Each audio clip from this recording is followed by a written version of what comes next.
Hello friends. I am Eugen Savu, and today I invite you to take an update on the current perception of the concept and relationship between body, spirit, and soul.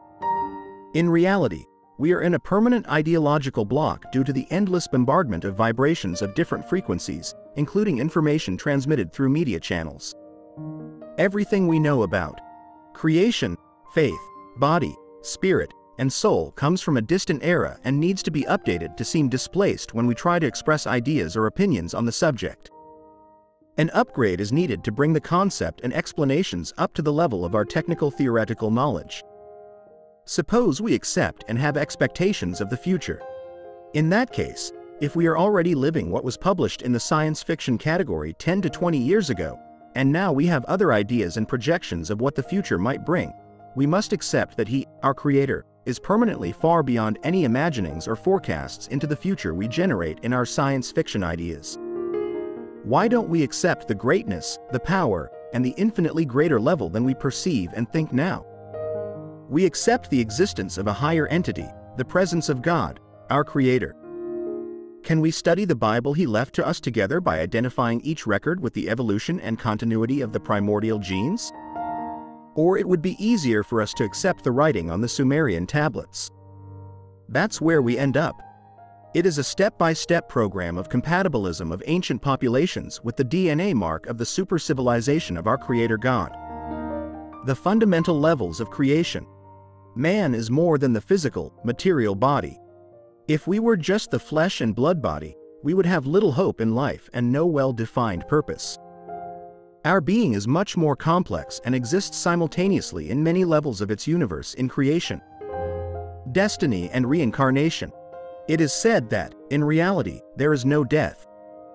As an individual entity, the human being never disappears. It merely translates from one level of creation to another. For example, we get out of a car, get on a train, then get off and step onto the deck of a ship, etc. Each situation has a specific way of movement and a certain degree of freedom. That is, what each entity can afford at that moment. What it has saved up to pay for the ticket on public transport, the bus, the train, the boat, or the plane.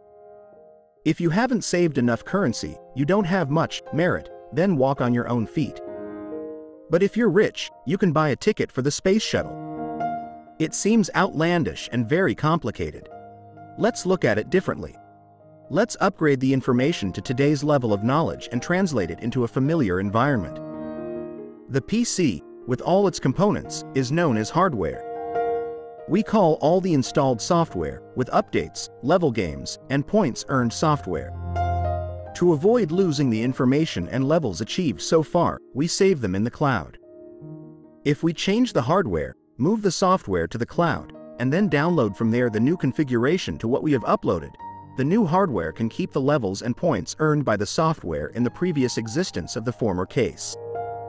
Now, we have made 3 changes to the text and reread it. Change. Hardware with physical body. Software with spirit. Cloud with soul.